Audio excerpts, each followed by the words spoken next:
Whale watching is a popular bucket list item, but getting too close to these gorgeous sea creatures isn't the best idea, especially if you don't want to kick the bucket too early.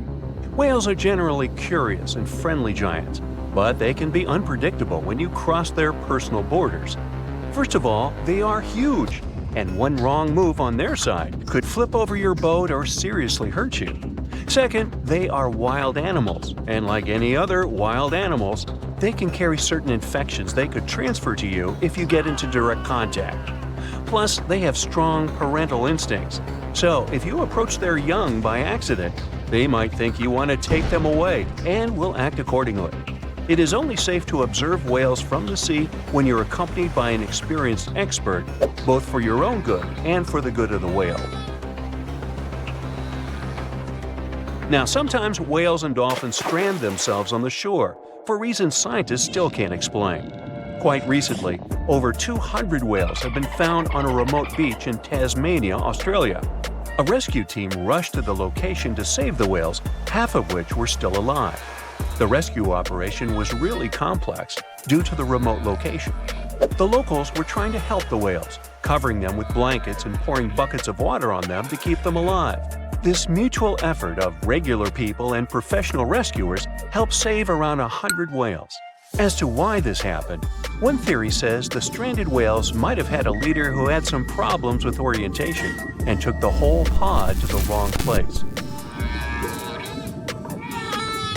The Australian box jellyfish looks just like any other jellyfish you've probably met in the sea.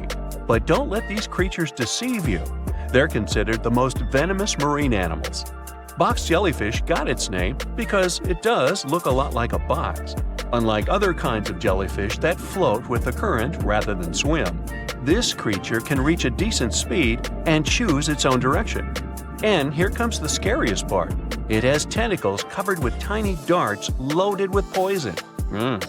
People and animals that get unlucky enough to have a rendezvous with those tentacles face some pretty scary and sometimes even fatal consequences in just a matter of minutes. Before you decide to cancel your vacation by the ocean, you should know that only a few out of the 50 species of box jellyfish have venom that is lethal to humans. Woo!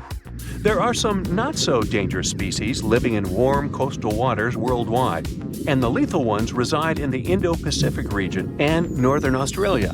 Good day, mate.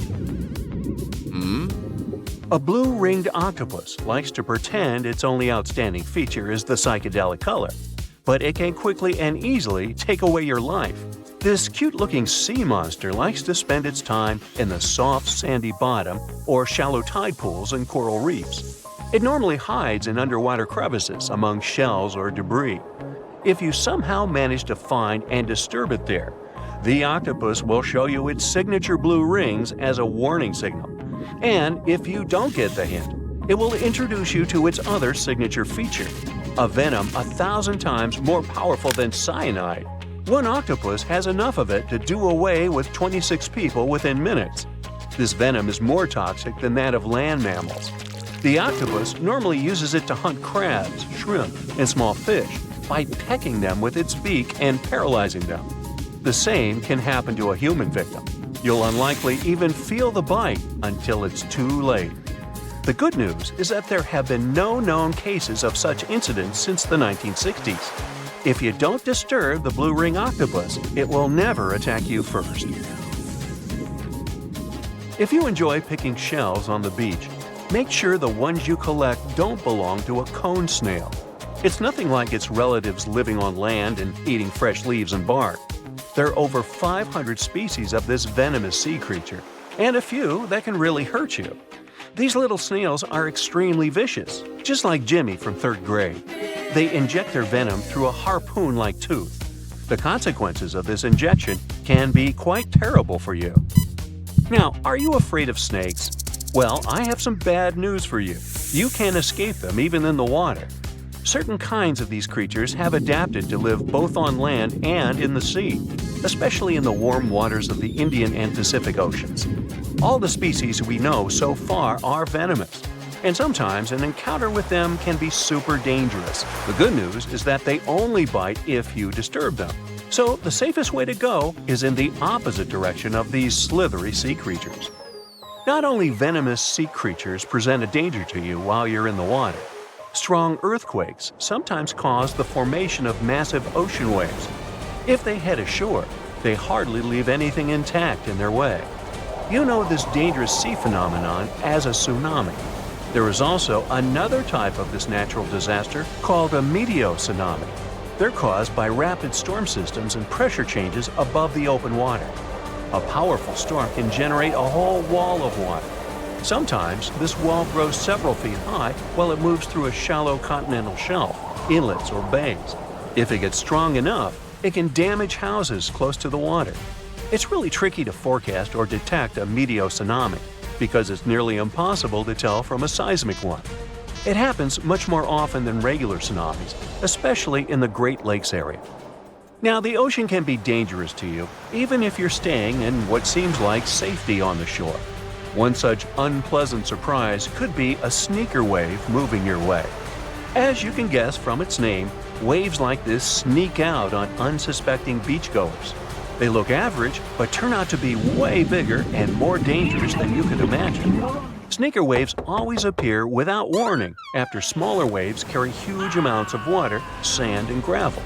They're so powerful, they can carry swimmers further away into the ocean. They can swipe you off your feet and into the water when you're casually strolling on a jetty or the beach or on an outcropping nearby. Oregon State University researchers found that sneaker waves form in offshore storms that carry wind energy to the ocean surface. With all that energy, several waves unite and overlap into one beast that stands higher and goes further ashore than a regular wave. Another thing that makes them more dangerous is that they're hard to predict. The logic of regular wave formation doesn't work with them. Square waves, looking like a giant chessboard over the ocean, are the reason many people visit the Isle of Ré off the western coast of France. If you visit it, you'll notice plenty of signs warning you to stay away from the water once you notice the unusual pattern. The safest way to observe it is from high up places like nearby lighthouses. If you decide to stay in the water, the strong currents coming from two directions can literally sweep you off your feet. Generally, waves can travel many miles over the surface of the water, depending on local winds and weather. And even on days when the weather seems somewhat calm, storms located elsewhere can send in crashing waves that affect the surrounding calm waters. When waves travel onto the shores of distant lands, they're called swells. This is different from a wave that occurs from the local wind. When two different swells coming from opposite directions meet, it's known as a cross sea. This is what generates these square waves that you see near the Isle of Ré. The cross-sea phenomenon can appear in different locations around the world.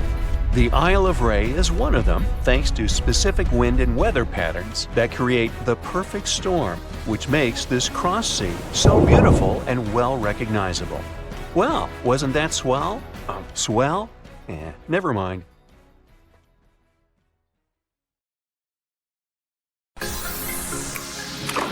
So, you're diving in the Atlantic Ocean, and suddenly you realize you haven't seen anyone else around for a while. You come up to the surface and your boat's gone. No! In the distance, you can see an ocean buoy you can climb onto. You scramble to safety and look out at the open ocean around you. There's nothing but blue in every direction, except something large moving in the water grabs your attention. A dorsal fin breaks through the surface. It's all over! It's a great big shit. Wait a minute. It just rolled onto its side. Oh, it's not a shark at all. You just encountered the heaviest bonefish in the world, the sunfish. It can grow up to 14 feet long, and it lives deep down in the ocean. What you're seeing is the sunfish surfacing. Some people call it the mola mola. It mostly dines on jellyfish and can dive down anywhere from 600 to 2,600 feet. It's not sunbathing or anything, it's letting seabirds eat any little bugs that try to get away with a free ride. A delicious meal, I'm sure. Yeah. The sunfish is so large and heavy, it's extremely difficult for scientists to study it, especially when it swims down so deep. The mola mola, just like the jellyfish, is not even a fish. It's a plankton. It's kind of a laid-back creature that drifts with the current rather than swimming against it like normal fish. The sheep's head fish lives around the Gulf of Mexico and off the West Atlantic. It lives quite far down from the surface, and I hope it stays down there. Its teeth help snag its favorite food, shellfish. While it may look scary at first, the sheep's head fish is a regular at fish markets and some restaurants if you're game to try it. I know I wouldn't eat anything with teeth that looked like mine. The world's most misunderstood fish also happens to look like the saddest. The blobfish lives deep down off the coasts of Australia and New Zealand. It's considered one of the strangest creatures ever caught, and for good reason. This fish just isn't made for the surface. It looks like a melting pile of goo, with a frown. One thing we know about deep-sea fish is that we don't know anything about what really goes on down there. So, you make it to dry land and you hear a deep grumbling sound coming from the muddy sand nearby. Some strange eel-like animals are moving around. They might be cute, but picking one up might be a big mistake. They might mistake your finger for a nice mid-afternoon snack. The giant mud skipper lives throughout Southeast Asia and surprisingly can outrun a human if needed for a little while at least. They love muddy water, so they mostly hang out near shorelines.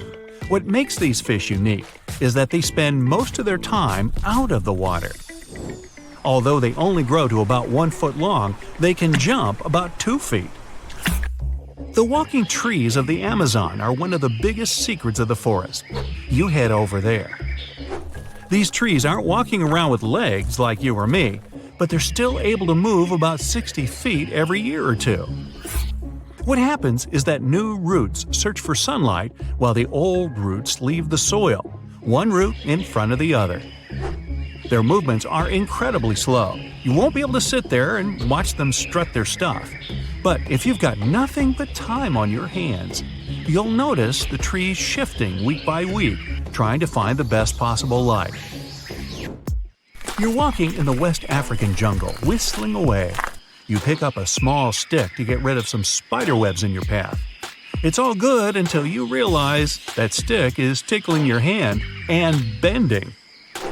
Lucky for you, you just picked up a giant African millipede. They grow to about 1 foot long, so they kind of look like a small snake.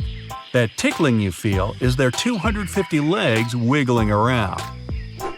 These millipedes are part of the same family as crabs and spiders, but they only really eat plants and fallen leaves. You pop over to Nevada for a nice walk. Hey, why not? It's way too hot, so you decide to jump into that nice pool of water you just found. The only problem? This place is way off limits, and swimming definitely isn't allowed. Why? Because of what could be the rarest fish in the world, the pupfish. They only grow about 1 inch long, and they only live here. They're precious and protected fish, so read the signs and don't even think about going swimming anywhere near them. The pupfish's backyard pool has another claim to fame. It's an earthquake indicator. When there's an earthquake, say in Indonesia, Japan, or China, waves start popping up right there in Nevada. You wouldn't be wrong for wanting to get your eyes checked if you saw this little guy sniffing around. The star-nosed mole is one of the weirdest creatures anywhere. Each one of the feelers on its nose help the almost blind mole find its food.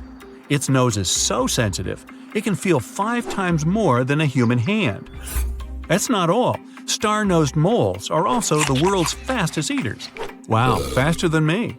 They can even smell around for food underwater. Is there anything this mole can't do? Tardigrades, or as they're sometimes called, water bears, are one of the most interesting creatures on the planet, and also the craziest. These microscopic animals are the toughest creatures on Earth. How tough, you ask? Well, you can find them in the deepest parts of the ocean, high up on mountaintops, in volcanoes, rainforests, and even Antarctica. They're also the first animals to survive exposure to outer space. They can sleep for thousands of years without any food or water, and then get up and walk it off like it was nothing. The water bear could rule the planet, if only it was a little bigger. The blue glaucus looks something like out of a sci-fi movie. But no, this little animal is the weird uncle of the sea slug family, and you definitely don't want to pick it up. It blends perfectly into the ocean waves as it floats on the surface. The glaucus's bright shade of blue helps it melt into its background, but that's not what makes it special. Its sting is quite potent and not very pleasant, but the glaucus doesn't even produce its own venom. It just steals it off of other venomous water creatures. Not bad for something that's only an inch long. How about a delicious coconut? You need to regroup after seeing so many weird animals. Luckily, a coconut just fell from that tree, although something else fell as well. It seems like this coconut's already got an owner. Coconut crabs find coconuts on the floor and rip off that hairy brown stuff that's all over them. Then they grab the coconut with a claw and climb up a tree. From there, they chuck it down to the ground to open it up. So the crab's up there and its lunch is down on the ground. No problem. Coconut crabs love to jump from trees and can land unharmed from a 15-foot fall. This is one crab you wouldn't want to try to catch with your hands. The coconut crab's claw is the strongest of all crustaceans. If it can bust through a coconut, yeah. By now, you've seen your share of crazy, but no one is prepared for the hagfish. This fish looks like an eel, but with one extra superpower: slime. Less than a teaspoon of slime, when combined with water, can multiply up to 10,000 times. Once the hagfish oozes out its slime, nothing can get close. And what if some of the slime gets in its own nose? It learned to sneeze it out. They're also boneless and made entirely out of cartilage. Last one for today, introducing the purple frog. Not a very exciting name, I know. The purple frog is a strange-looking frog species. It looks like it just ate way too much, and it's got a nose like no other. What makes this creature even stranger is that it lives underground, and I don't mean just for a short while. The purple frog only comes out of its hole for 2 weeks a year. It mainly eats termites it finds underground, so why would it bother coming up to the surface at all? So you're swimming 2 miles down at the bottom of the ocean. Don't ask me how, just play along. It's cold and the pressure is intense. No fish in sight. Then you notice a green shiny thing. It's a cookie-cutter shark. Its neck glows in the dark to attract fish and other delicious treats. The shark doesn't look like much. It's small, about the size of a cat. It has brown skin and large green eyes. But looks can be deceiving. Every night, this creature rises to the surface and goes after great white sharks, whales, even swordfish. If you look closely, you'll see a round mouth with a bunch of sharp teeth in it. They don't just bite, they work kind of like a saw. This one's called a cookie-cutter shark because when it sees something delicious, it takes a cookie-shaped bite out of it. These sharks have even been known to disable submarines. Wonder what flavor they are. Our next shark is about the length of a car. Only about 100 of these sharks have ever been seen, but if you met one, you'd never forget it. It has a big mouth, a huge mouth, a mega mouth, like me. It's the mega mouth shark. You could easily fit in it if you curled yourself up.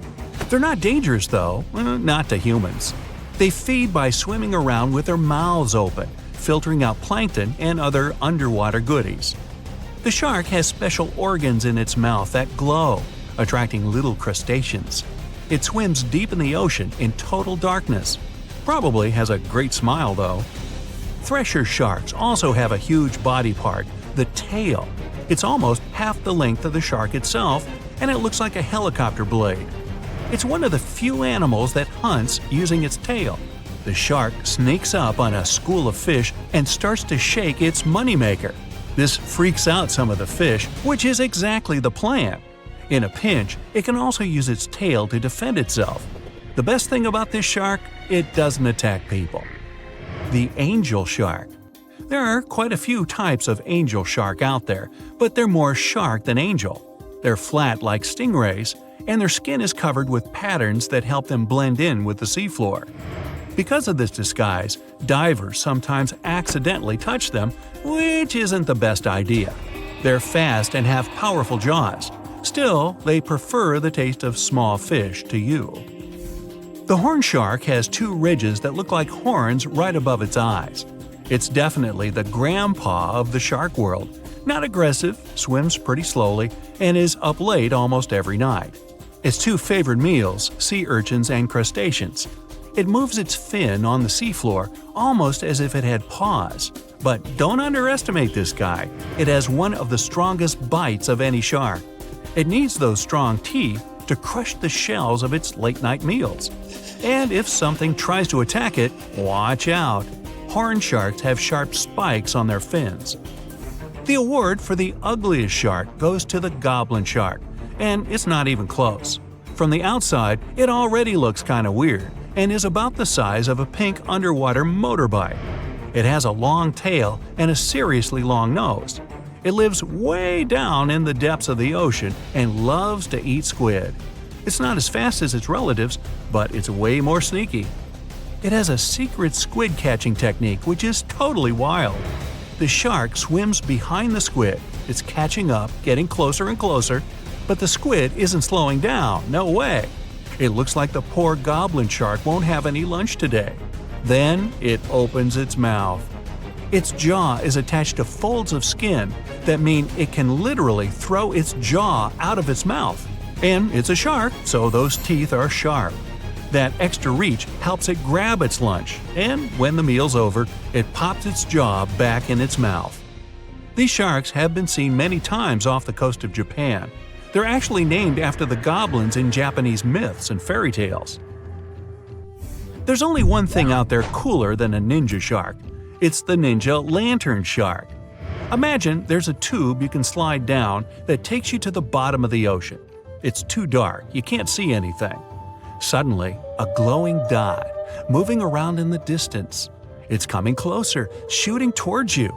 It's a blue glowing head. Worse, it looks like this head doesn't have a body attached to it. The ninja lantern shark has black skin, so it's almost invisible in the dark. It's only the size of a human arm, but its small, sharp teeth are no joke. No one really knows why this shark glows. Maybe to attract tasty fish? Another theory out there is that it uses this light to communicate with its friends. It has friends? The hammerhead shark. These ferocious sharks can weigh up to half a ton. They live in tropical waters all over the world, and they're one of the most recognizable sharks out there. Their eyes really are located on the sides of their hammerhead. This means they can see in almost all directions. They even have special neck muscles to lift their head up and down just to see that little bit better. Their favorite food? Stingrays. You know, those flat things that swim along the seafloor, camouflaged to look like sand and bits of rock. Stingrays get by blending in with their surroundings. Danger mostly just swims by. But the hammerhead's eyes see everything. Uh-oh. Great white sharks, hammerheads, and other large sharks live for about 25 years. But one shark can live much, much longer. The Greenland shark can live anywhere from 300 to 500 years. It lives mostly in the North Atlantic and Arctic Oceans. It loves to swim deep down where it's dark, so it uses its nose to sniff out food. Since it spends so much time down there, it's figured out how to withstand the strong pressure. It's one of the oldest living, largest, and slowest fish on Earth. Just imagine, you're on an Arctic cruise and you see one of these sharks moving slowly through the freezing cold water. It might be 400 years older than you. Most sharks are omnivorous. They can go after dolphins, other sharks, crabs, sea urchins, smaller or even larger fish, hot dogs. Kidding about the hot dogs. But the bonnethead shark is a bit different. It eats algae for about half its meals. It's actually related to the hammerhead shark, but its head looks more like a shovel. Can you dig it? If you see this guy swimming around, you might think it's a sea snake or a huge water worm. Frilled sharks like to swim way down at the bottom of the ocean, like a lot of sharks. When they're chasing something delicious, they move kind of like a snake. And just like a snake, they like to gulp down their lunch all in one piece. But that doesn't mean they don't have teeth. They have about 200 nice and sharp ones. The saw shark has a long, flat, and seriously spiky nose. Those teeth on its nose never stop growing. Each tooth is equipped with electric receptors to help the saw shark feel around for nearby fish, like a ship's radar. When dinner's nearby, the shark swims up and strikes with its nose, waving it around like a knight showing off his skills. Meanwhile, you won't have time to blink if this guy floats past. Did you see it? How about now? Meet the fastest shark in the world, the short-fin mako shark. It can swim up to 35 miles per hour. That doesn't seem that quick on land, but underwater, that's fast. Slower than a cheetah, but faster than most dogs. It's warm-blooded, which is super rare for a shark. That helps it swim to cold and distant places where an ordinary shark simply wouldn't survive. The swordfish goes much faster. It can swim up to 60 miles per hour. It's not a shark, but it's still an amazing creature. In a race, the swordfish will usually come out on top, but it's not just fast, it's ingeniously fast. It has a gland next to its nose that pumps out a special oil. This oil spreads through its nose and comes out through tiny holes. This special oil is waterproof, which lets the swordfish glide through the water at high speed. Wow, look at this cute little cookie cutter. At first glance, it looks like an oversized anchovy, but in reality, it's an undersized shark. This shark never grows bigger than 18 to 20 inches, but it doesn't make it less dangerous than its peers. They got their sweet cookie name because they have a unique feeding strategy. They bite off small chunks from much larger animals and get away with it. These little guys live deep down in the water column, making them quite mysterious and hard to study. We don't know exactly where they hang out, but they've been spotted all over the world, especially in tropical and temperate areas. The cookie cutter shark is a total parasite. It feeds off larger animals while keeping them alive. It uses its sharp upper teeth to latch onto the skin of bigger sharks, fish, or even marine mammals. Then, with its strong lower teeth, it scoops out a mouth-sized chunk of flesh or blubber. Ow! So watch out, because even big predators like bluefin tuna, great white sharks, and spinner dolphins can end up with scars from these little sharks. Now, there's one crazy story about a cookie cutter shark biting a person. Picture this: a long-distance athlete swimming between islands in Hawaii at night, surrounded by boats with bright lights attracting prey. Yep, that swimmer got a nasty bite on the calf, leaving a gnarly scar, but luckily no permanent damage. Lesson learned: don't mess with cookie cutter sharks during their feeding frenzy. To hunt like this, they have a well-equipped mouth. The mouth itself is like a short line that goes across, surrounded by these big fleshy lips that can suck stuff up. It's got a bunch of tooth rows in its jaws, like 30 to 37 in the top and 25 to 31 in the bottom, and they increase as it gets bigger. The upper teeth are small and narrow, standing up straight with a single smooth, pointy bit. The lower teeth, on the other hand, are way bigger and wider, almost like knives, and they interlock to make a saw-like cutting edge. Just like any other shark, cookie cutters lose their teeth throughout their lives. But here's where they're different: they swallow their lost teeth. Some scientists think they do this because they live in nutrient-poor deep waters and want to recycle important tooth-building materials, like calcium. That's a brand new approach to diet supplements, huh? Since they feed closer to the surface at night and deeper during the day, they're almost always in the dark. So, this sneaky little shark has these special light-producing organs called photophores that are strategically placed on its belly. These photophores help it blend in with the light coming from above, kind of like camouflage. It's a classic move in the bioluminescent world. The cookie cutter shark also has this cool, non-glowing collar around its throat. Some scientists think this collar acts like a fancy lure, making it look like a tasty little fish from below. Imagine how irresistible that would be to a whole gang of hungry sharks. It's like a dinner invitation they can't refuse. You have an hour before you take your last breath, even though just a second ago you were perfectly healthy and nothing posed any danger to your life. Well, the good news is your life can still be saved. Effective antivenoms are available, but if you choose to neglect the sting, you'll bite the dust for sure. This camouflage artist is the world's most lethal fish. In total, there are around 1,200 venomous fish on our planet, but the stonefish is the toughest one. They've got 13 dorsal fins that can inject extremely poisonous venom. Remember I mentioned camouflage skills? It's the main twist to this story. You see, unlike sharks or any other predator fish, the stonefish won't attack you. It's not a predator, it's prey. So, to stay safe, it needs to somehow protect itself. Thus, it developed a super skill of turning into a stone, sort of. So, if you ever get stung by this guy, it's not because it's aggressive, it's because of an unfortunate course of events. Most people had this unpleasant experience just because they accidentally stepped on a stonefish while it was pretending to be a stone or coral on the bottom. As you might have guessed, something that can easily pretend to be a stone doesn't exactly look cute. These guys are scaleless, their skin is covered in multiple warts, and they are multicolored. You can see shades of gray, brown, and patches of orange, red, and yellow.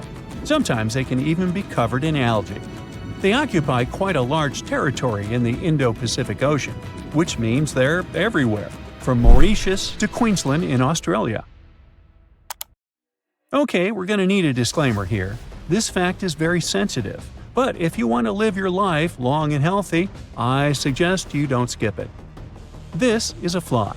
Pretty harmless and definitely way less powerful than you, a human being, are.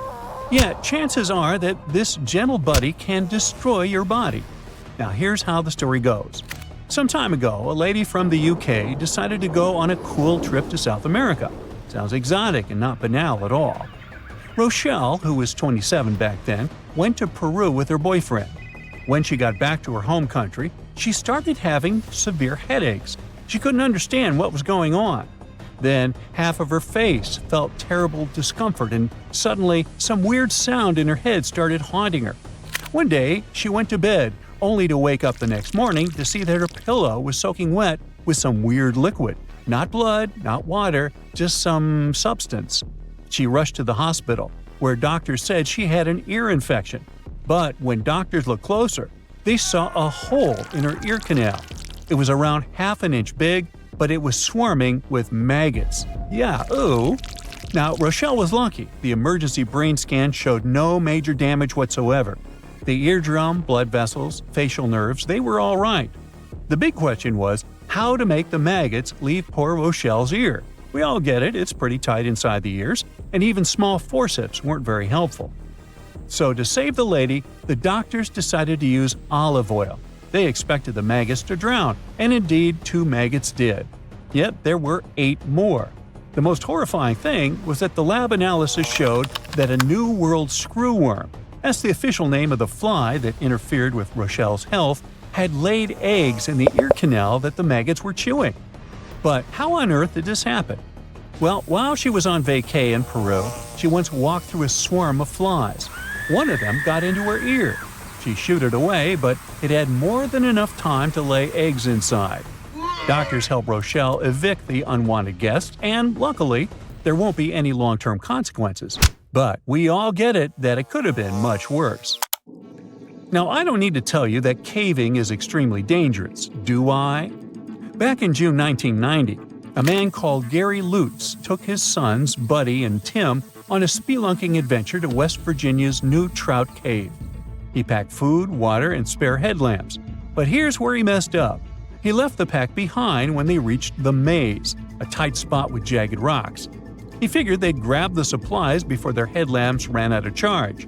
Oops, bad move. The boys' headlamps went dark soon after, and their attempts to backtrack got them lost. Then, Lutz's headlamp ran out of charge too, plunging them into total darkness. For 5 horrific days, they had no food, no water, and no light. They started coughing up cave dust and hallucinating from dehydration. Luckily, someone noticed that their car had been parked for days and called the authorities. The rescue team pointed out that the family had broken the cardinal rules of caving. Always carry 3 sources of light each, and always tell someone where you're going and when you'll be back. Sadly, some tourists never go back from vacation. They become statistics. And some people sometimes have a narrow escape from the Grim Reaper without even knowing it. Just an example here. A tourist in Australia filmed themselves handling a super dangerous creature and uploaded the footage to Reddit. In the video, the tourist is holding a blue-ringed octopus, with Mandarin writing on the screen saying, "Such a beautiful octopus."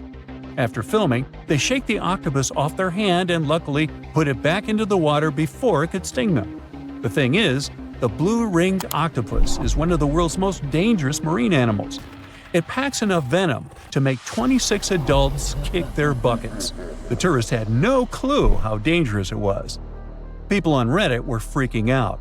One person commented, "Do they even know how lucky they are to be alive after doing something that monumentally stupid?"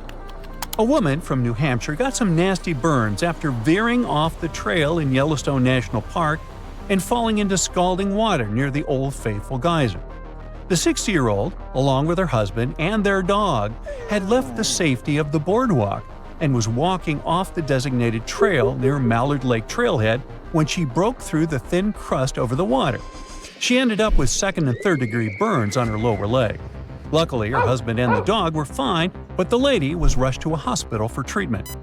Now, park officials are reminding everyone to stick to the boardwalks and trails in hydrothermal areas and be super cautious. The ground there is fragile and thin, with scalding hot water just below the surface. Pets are allowed in some developed areas of Yellowstone, but they're not permitted on boardwalks, hiking trails, in the backcountry, or in thermal areas. Hot springs in Yellowstone have injured and made people meet their early demise more than any other natural feature.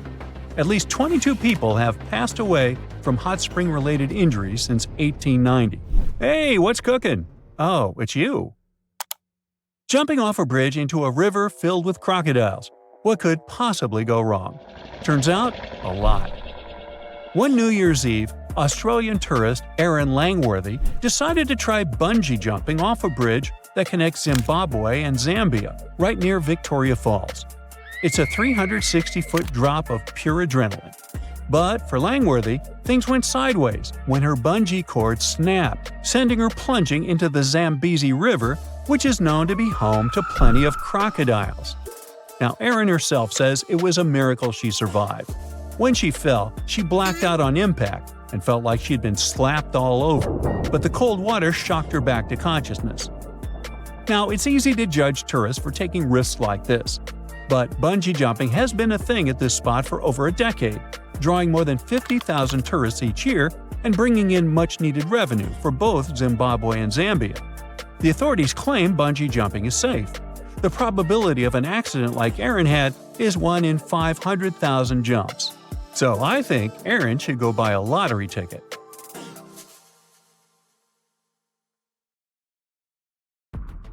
What's the scariest predator under the ocean? The crocodile? Huh, I don't think so. Loch Ness Monster? Please, it never existed. How about the Kronosaurus? Well, it is extinct, but you might be onto something. Let's take a look at what it'd be like if these creatures were still around today. First things first, what on earth was it? The Kronosaurus was a marine carnivore that lived in the cool, high-latitude Eromanga Sea. It covered vast areas of inland Australia between 90 and 120 million years ago, during the early Cretaceous period. Near-complete fossils of the creature were also found near Colombia, which is a country that has a noted connection to prehistoric reptiles and turtles. This fact makes it extremely possible that the monster I'm about to describe existed worldwide. You might have heard saurus and thought, oh, it's a dinosaur. But these were actually reptiles. They were the largest member of the Pleosauroidea family, referred to as plesiosaurs.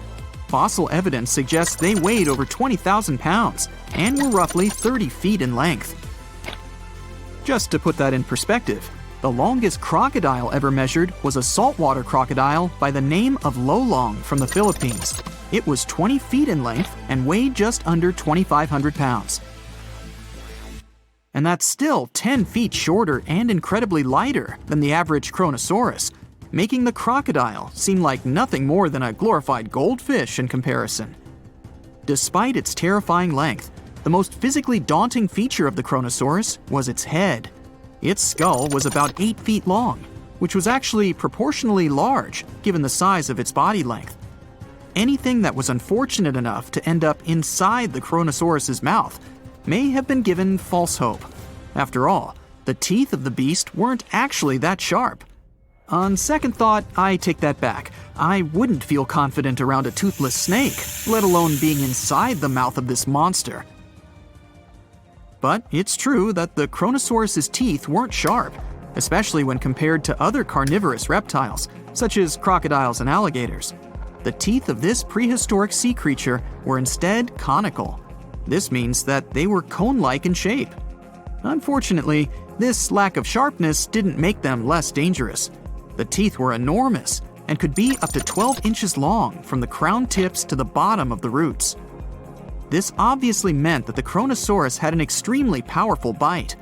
It was estimated to be up to 30,000 newtons, which is almost twice as powerful as the bite of a large saltwater crocodile.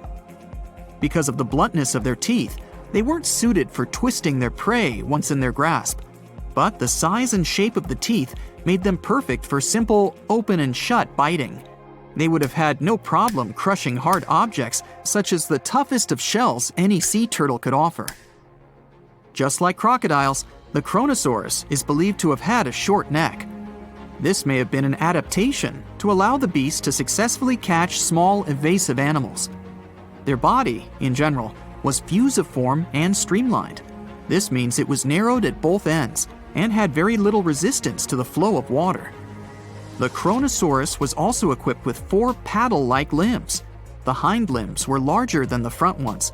They could span approximately 7 feet in diameter. All in all, this set the Kronosaurus up to effortlessly propel itself through the waters and be an ultimate predator. Predator X, if you will? That's the name that was given to the fossil of a creature discovered near Svalbard, a Norwegian island group, in 2009. The fossil was identified as a 50-foot-long, 100,000-pound monster with a bite force of 33,000 pounds per square inch. This might be the highest bite force of any known animal. Although Predator X is yet to be classified as any specific type of animal, it was definitely a plesiosaur like the Kronosaurus. And even if it wasn't Predator X, the Kronosaurus was still most definitely a ferocious titan when it roamed Earth's oceans. The Kronosaurus actually got its name from the Greek mythological figure of Cronus, the father of Zeus. Cronus was viewed as a titan from a generation of super powerful beings. So what was it that the Kronosaurus, this terrifying monster, actually feasted on to satisfy its appetite? This creature was known to eat sea turtles, squid, and other larger marine reptiles of that time, such as elasmosaurids and ichthyosaurs. This suggests that if crocodiles existed in the realms of the Kronosaurus, they too might have turned into lunch for the beast. There's evidence from the fossil remains of the Kronosaurus that suggests that they also feasted on sharks, which I know is a disappointment to those of you who view that beast as the king of the ocean. Not when the Kronosaurus was around, my friend. In any case, grounding all kinds of food into small pieces to help digest them would have been difficult without small teeth. This explains the presence of rounded stones found in many of the remains of these sea creatures. Researchers believe these stones may have been swallowed to control buoyancy or to help process food. It's also entirely possible they were accidentally swallowed while feeding on other animals from the seafloor. As if the Kronosaurus even needed to be a meanie with its already existing power and size, there's also evidence to suggest that it indeed might have been. It turns out that after using all its impressive attributes to catch its dinner, the Kronosaurus first liked to play with its food, like a cat does with a mouse. I guess since the hunt was so easy for them, they needed to get their fun from somewhere else. Well, I think now you should have a good idea about these creatures. So let's ask ourselves what it would be like if they were still around today. And by the way, why aren't they? Well, the Kronosaurus was completely finished off by the same KT meteor that took out the dinosaurs 66 million years ago.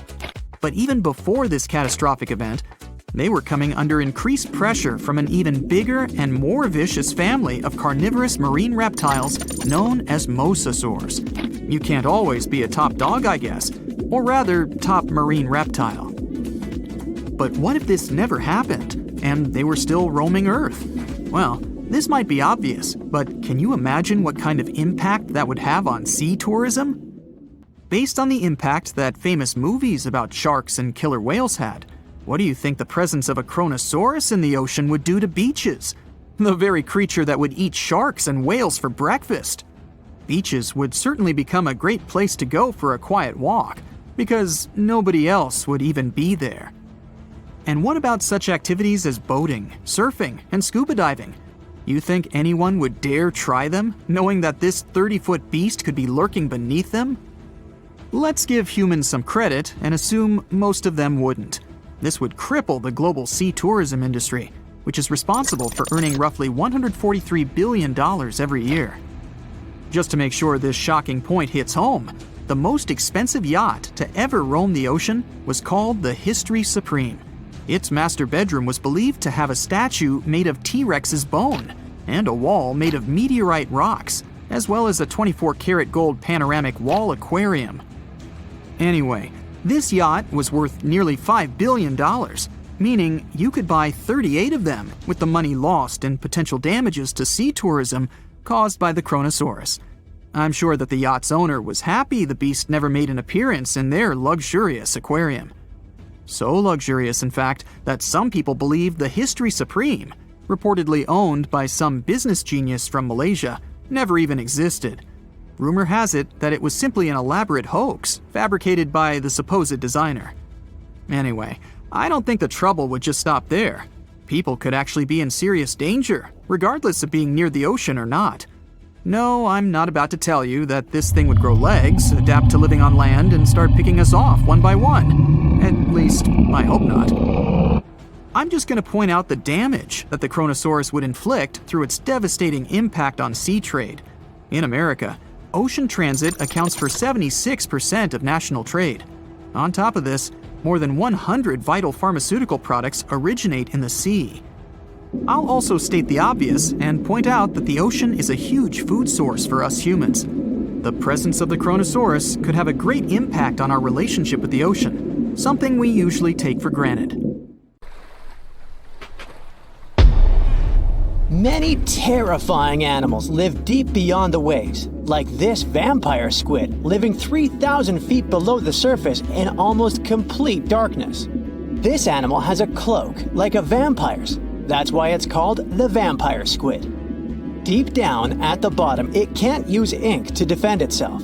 So this animal has developed an unusual tactic. It glows slightly to scare away predators. If this tactic fails, the vampire squid can turn its body inside out, revealing tiny spikes. When you translate its scientific name, Vampiroteuthis infernalis, it literally means vampire squid from the nether. Despite its terrifying looks, it's a harmless ocean animal. This previous creature was not from space, but this object definitely is. Before Elon Musk found a way to reuse rockets, NASA would simply drop old ones after launching astronauts into space, most of the time in the ocean or deserts. In 2012, Jeff Bezos launched a mission to find the Apollo 11 rocket. They found it by using sonar, but it was in terrible condition. It was sitting on the bottom of the ocean, not far from the predicted site. They were able to rescue the engine and reconstruct 2 of them. The most famous lost city is Atlantis, but sadly, we still haven't discovered it. However, Heraklion was also just a myth until one British pilot saw something that looked like a city while flying over the Mediterranean Sea. He reported it, and 60 years later, a group of divers went there. They were shocked when they found an entire city underwater. It was loaded with artifacts that could tell us a lot about the history of the place. Now it's one of the best underwater archaeological sites in the world. It's believed that the rising sea caused the whole city to go underwater. The Titanic sank in 1912. The wreck was claimed to be officially discovered 74 years later. In reality, though, a fisherman found the Titanic 8 years earlier while fishing in the Atlantic Ocean. He was pulling out his net when he spotted a head stuck in it. Luckily, it was just a doll's head. Years later, after the fisher had passed away, his son sold the doll to a doll collector. She did a lot of digging and research on every person who had a porcelain toy on the Titanic. She found the owner of the doll. Ava Hart was on the Titanic and had a doll with her. Ava survived the catastrophe by a miracle, but her toy didn't. Hart even wrote about the doll in her journal, and every detail matched the toy found by the fisherman. The tripod fish lives deep in the abyssal zone, around 20,000 feet below the surface. It's adapted to such immense depths and uses its tripod fins to stay still on the bottom. This creature doesn't have big eyes, but even if it did, these eyes would be useless in the darkness. Instead, the tripod fish uses its fins like antennas to detect any movement in the water. This creature doesn't have much luck when it comes to its love life, so it had to develop unique tactics to reproduce. One fish can be both male and female. The next bizarre creature is the lizardfish. It has tons of razor-sharp teeth, a huge mouth, and really big eyes, which it uses for hunting. All this makes the animal look freaky. The lizardfish lives at depths of around 11,000 feet in the midnight zone, where there is zero light. This freak of nature basically eats everything it can fit inside its mouth, from small fish to other lizardfish. On the other hand, when they see other reptile fish, they probably fall in love instead, because finding mates at those depths is not an easy task. Like the tripod fish, the lizardfish can be both male and female at the same time. When you think of a river, you usually picture it on land. Still, nature is quite unpredictable, and it created a river flowing under the ocean in California. It's running at a depth of around 2 miles. This river has everything that an ordinary river has: sunken logs, trees, and rocks. And despite its uniqueness, it's not the only one in the world. There are also others in the Amazon and Greenland. A terrifying creature was discovered near Angola's coast by a remote operating vehicle. It looks like it doesn't have a head or a body. It was sitting at a depth of around 4,350 feet below the surface. After doing research, scientists concluded it wasn't anything from a sci-fi movie. It was just a cluster of siphonophores stuck together. In 2015, some random guy was diving in Caesarea, and something shiny caught his eye. He reached out, grabbed it, and realized it was a gold coin. After that, he examined the bottom and found out that there were many more. He reported the incident to the local authorities, and they concluded that he had found Arabic treasure. The coins were made of solid 24-karat gold and were a few thousand years old, but due to the perfect salinity and temperature, they looked brand new. The coins belonged to a ship carrying cargo. It was caught up in a storm and unfortunately sank. One of the weirdest things ever discovered was found in the Baltic Sea. It's an anomaly that looks as if it was created by a different civilization. It was discovered by Swedish researchers, and they basically had no idea what it was. They had to ask tons of other scientists for their opinions. When you look at this formation from above, it's 200 feet long and looks exactly like a fallen spaceship. It's hard to believe that it's a natural formation, but spoiler alert, it's totally made by nature because the Baltic Sea has gone through many erosions throughout history. Most likely, the bizarre formation is the result of these processes. A group of divers in Madagascar were shocked when they found this 7-foot monstrosity of a knife on the seafloor. The speculation started immediately, and many said that the knife was from some giants that had fought megalodons and lived on Earth thousands and thousands of years ago. That could make a nice story, but the knife is most likely a movie prop that was lost at sea. One of the ocean's most bizarre animals is the frilled shark. It's believed that this fish is the reason for all those sea serpent stories that sea explorers of the past wrote about. These animals live pretty deep in the ocean, but sometimes they can be seen in shallow waters. It's super rare, but possible. The frilled shark has a big mouth sporting around 300 teeth. It also has a long body that looks like a lizard's, and it is truly a unique species of shark.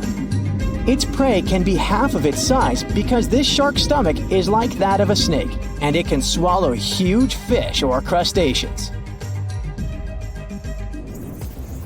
Spotting a few worms in your garden is no big deal, but after seeing a 26-foot long one in the ocean, you will make your wetsuit a little wetter.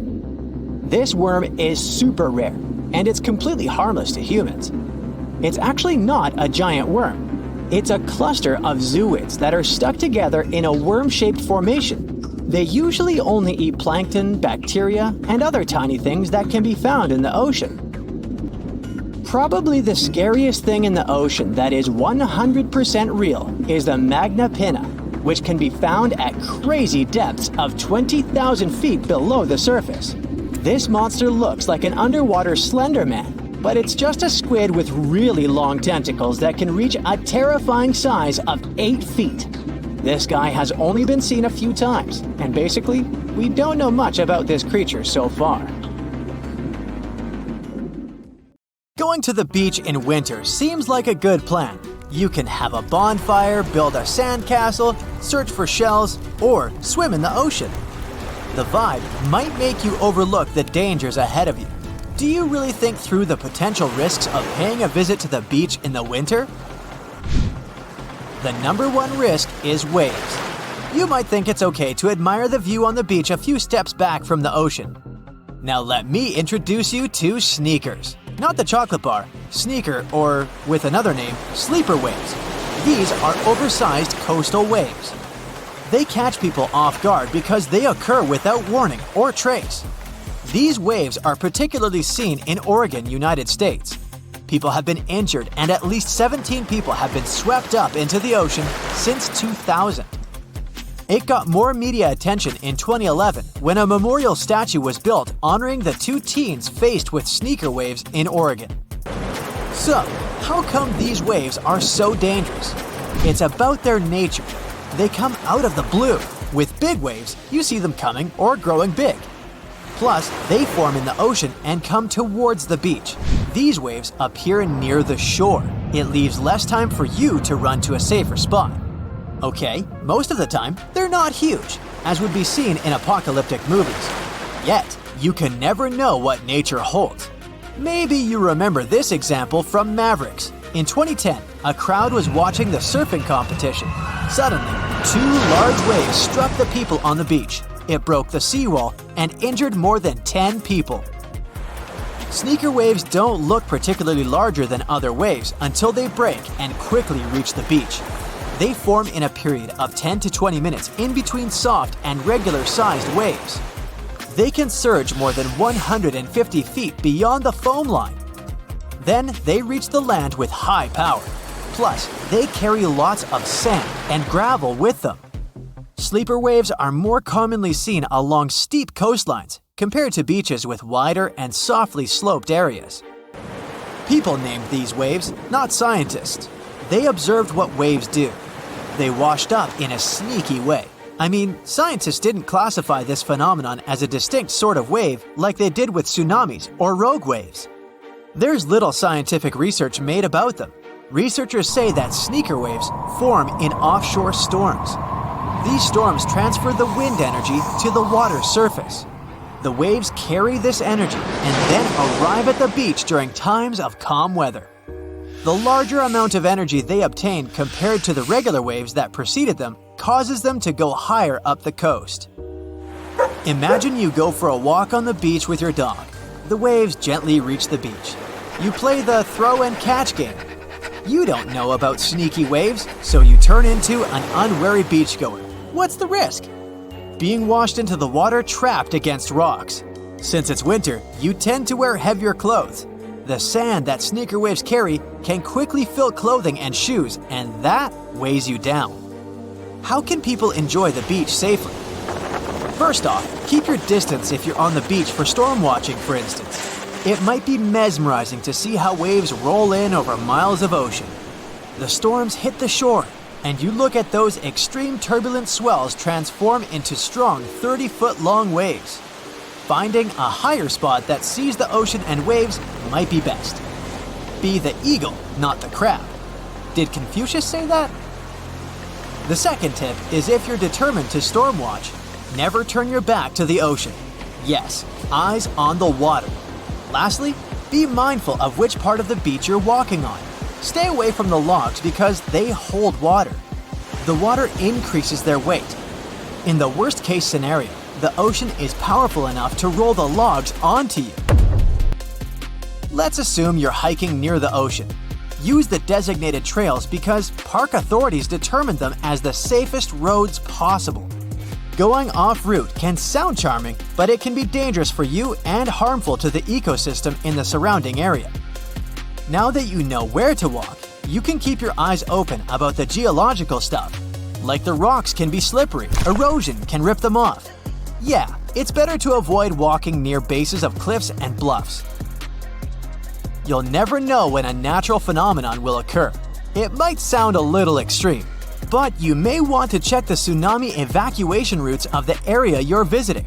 Tsunamis are hard to predict, but tides aren't. Tide tables are available online.